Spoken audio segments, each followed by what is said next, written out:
The top story is the World Bank pledges support to Ethiopia's financial inclusion initiative.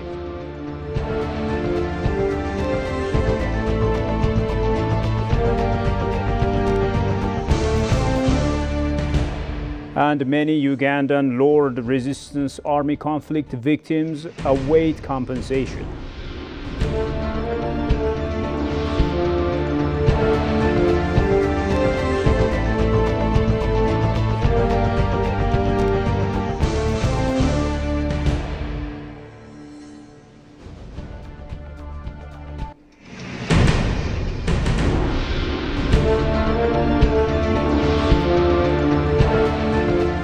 Greetings, ladies and gentlemen. A very warm welcome to EBC World with me, Shifara Olakawa, and thank you for watching us. Now, Ethiopian lowland residents will get a boost with a $340 million credit from the International Development Association to improve their livelihoods and resilience to climate change. About 3 million people, mainly pastoralists and agro-pastoralists in drought-prone regions, will benefit, was disclosed. The World Bank highlights the harsh impact of climate change, including severe droughts and flash floods, particularly affecting those communities. The Lowlands Livelihood Resilience Project Phase 2 builds on the success of its predecessor by focusing more on climate change mitigation and adaptation to address these climate changes effectively. The project promotes climate-smart agricultural and livestock practices to build resilient food systems.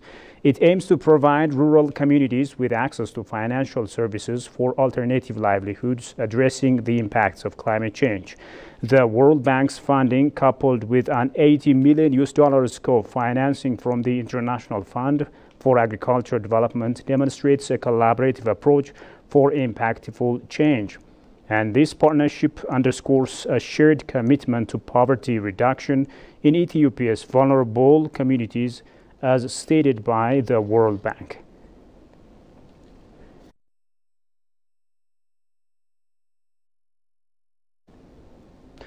Moving on, the World Bank senior economist emphasizes the crucial role of the national financial inclusion strategy in Ethiopia's growth and prosperity. Senior economist at the World Bank, Michael O'Sullivan, reaffirms that the World Bank will continue supporting the national financial inclusion strategy in Ethiopia. The story is presented as follows. The 2021 to 2025 National Financial Inclusion Strategy was collaboratively revised to transform financial inclusion for millions of Ethiopians. Talking to Ethiopian news agency, Michael O'Sullivan, senior economist and head of African Gender Innovation Lab at the World Bank, highlights Ethiopia's growing momentum towards financial inclusion. Recent data indicates significant progress, with the World Bank collaborating closely with the National Bank of Ethiopia and other stakeholders to accelerate this positive trend. O'Sullivan commends the network of Ethiopia's Women in Finance initiative for promoting gender diversity in the financial sector. According to him, the National Financial Inclusion Strategy of Ethiopia is going to be critical in terms of bringing more women into the financial space, into the market economy, to help contribute to more growth. The National Financial Inclusion Strategy of Ethiopia and the National Bank of Ethiopia's efforts on this in this regard are going to be critical in terms of bringing more women into the financial space and into the market economy to help contribute to more growth going forward. So I think sort of the government's leadership on this agenda is very important, and it's also important for the shared growth and prosperity for the country. Regarding the financial sector reform of the nation, he stated, the World Bank is keen to support the financial inclusion strategy of Ethiopia. The World Bank is keen to collaborate and support the government in this effort and do it in a way that's such that, it actually leads to better outcomes for all. So I'm seeing, we're seeing more entrance into the market around digital financial services and these types of products that I think offer great hope and potential for bringing more women into this space. So I think that's an area where the World Bank is keen to collaborate and support the government. Financial inclusion is crucial for sustainable development, inclusive growth, and the stability of the financial system, as well as for job creation, digital transformation, and ongoing economic progress.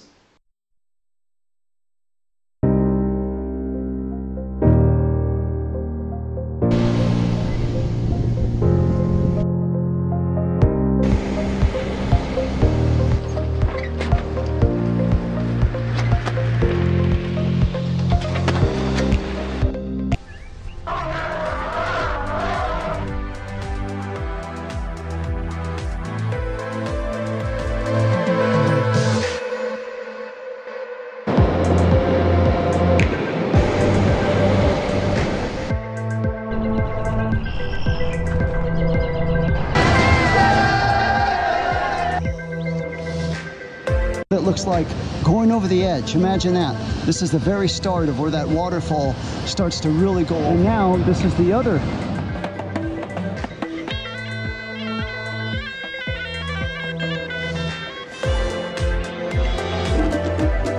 This is the maps showing you around when you first get in. And then there's a... Somehow I am at the biggest Garawal, completely by luck, over 3.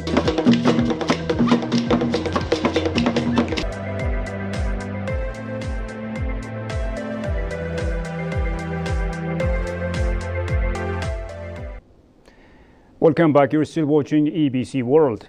Now, the Bangladeshi ambassador to Ethiopia states that millions were sacrificed for the unity and independence of Bangladesh. Meanwhile, Ambassador Sikdar Bodiruzaman also pointed out that Ethiopia and Bangladesh are forging cooperation to combat terrorism, climate change, and pandemics. He also expresses his country's keenness to deepen ties with Ethiopia. Goshuma Lissa reports.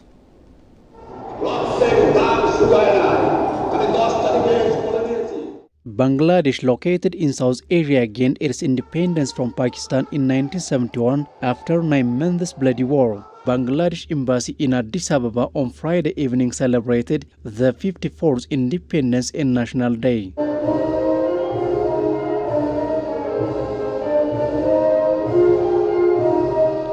Bangladesh ambassador to Ethiopia stated that the Independence Day for Bangladesh is an epitome of sacrifice. On this very day, in 1971, the father of the nation, Bangabandhu Sheikh Mujibur Rahman, declared independence. Bangladesh eventually emerged as an independent sovereign nation under his astute leadership. We pay our deepest homage to him as well as to our millions of martyrs, valiant freedom fighters and war heroines for their sacrifice.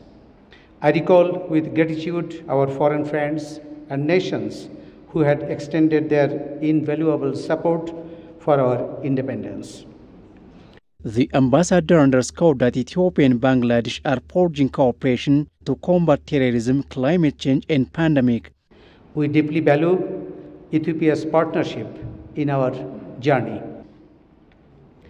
Ethiopia can benefit by tapping into our huge domestic market and from our remarkable economic growth, as the interest to do business with Bangladesh is growing worldwide. Our two nations enjoy this strong friendship in regional and international fora as well. We are working together to combat global common challenges such as climate change, terrorism, and pandemic. Our engagements and mutual support will increase too. There is so much more to achieve. With this conviction, we are exploring new areas of collaboration. I am proud to witness the deepening of our bilateral ties. Extending congratulations on the Independence Day of Bangladesh, Gabayo Ganga said Ethiopia is committed to strengthening bilateral ties with Bangladesh for mutual benefit. As Bangladesh celebrates its National Day, we reflect on the remarkable journey of the nation, a testament to unity, pride, and unwavering resilience. As we celebrate Bangladesh National Day, Ethiopia reaffirms its commitment to strengthen bilateral cooperation with Bangladesh for the mutual benefit of our nations.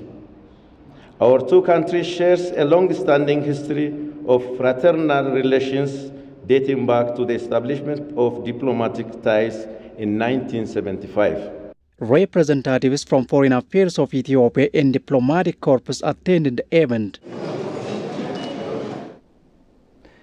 And finally, moving to continental news, Ugandan victims of the brutal atrocities inflicted by the Lord's Resistance Army continue to endure a painful wait for the compensation promised to them by the International Criminal Court, ICC.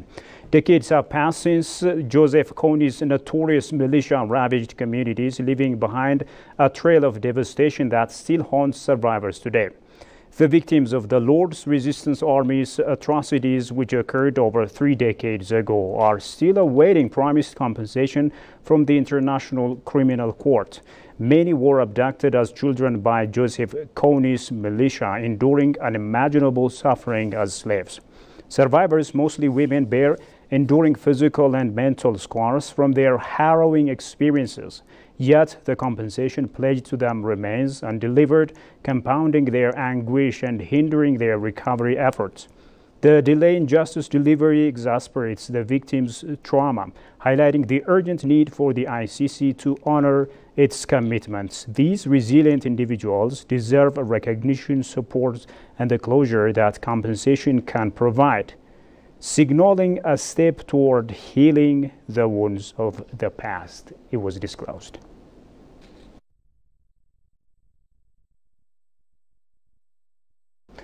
And finally, a quick recap of the top stories. The World Bank pledges support to Ethiopia's financial inclusion initiative.